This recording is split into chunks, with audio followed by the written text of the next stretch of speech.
Welcome to the show, What's Happening? This week we have electronics, more specifically, virtual reality. This week we have Vlad, co-designer of the game we'll be playing today known as Beat Saber, as well as the representative of the game, Women Gustavo.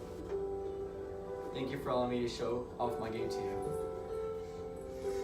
Same here, as this will be a great chance to show off how beautiful virtual reality can be.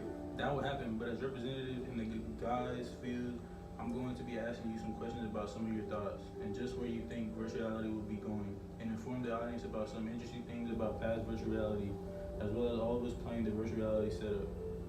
Very well, that's fine. So why do you think this is such a big thing to invest in? Let's start with Gustavo. Well, being in the market we are in, competition is what drives us to be better, and the biggest thing in gaming right now, besides battle royales, is virtual reality. It's such a large part of gaming because you go quite literally into another reality, a virtual one. It retains all the expansive genres of video games, but offers an even higher standard of gaming.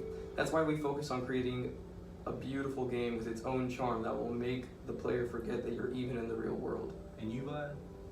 Well, all of that is true, but another part of virtual reality is the heat of the moment, which you'll see in our game. VR does make you forget that you are in another world, from fighting games to our game and even first-person shooting games that allow you to explore entirely different solar systems. That seems interesting. Now let's move on to the question. I'll be asking each of you one question, and after the person answers the question, I'll ask a different question to a different person.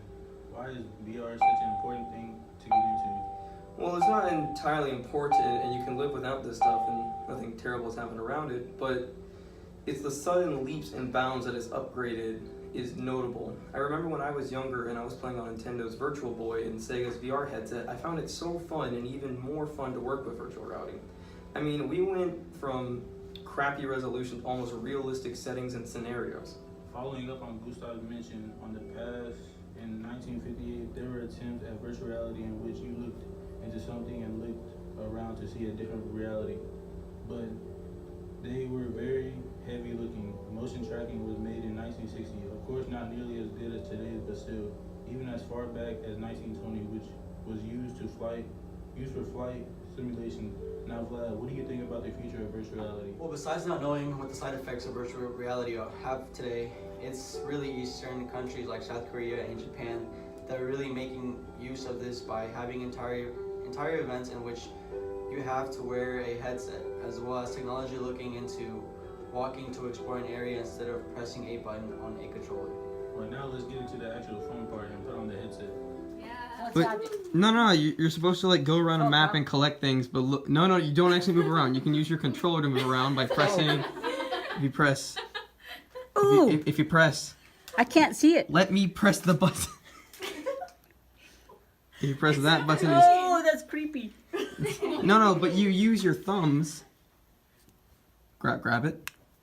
Firmly grasp it in your hand. No, and then you use your thumbs, right? Don't be mean. Here. Oh, I had to. And then that's a big. What's that? A tree? yes. Oh yeah, trees. If you aim, if you press this button, you shoot out a grappling hook and you can grapple onto those trees. Okay. Oh my gosh. You know, Oh, this it's is the- creepy. Oh, it's a big old tree.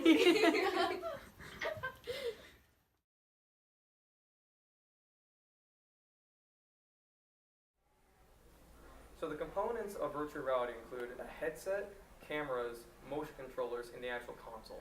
Consoles consist of a PlayStation 4, PC, and even the Nintendo Switch with their Toy-Con. When it comes to cameras though, the Switch does not have any. But with PlayStation 4, there's one camera, and even more extravagant, with PC, there's actually two cameras that'll be perched on the top of the corner of your room, and it allows full body tracking. Motion controllers, you got the PlayStation 1, which was actually developed about a decade before virtual reality came in. But then when it comes to the newer PC models, there's actually models that they're strapped onto your fingers, and so it allows you to move your hands and arms, and the computer will do the rest, allowing allowing almost an realistic experience.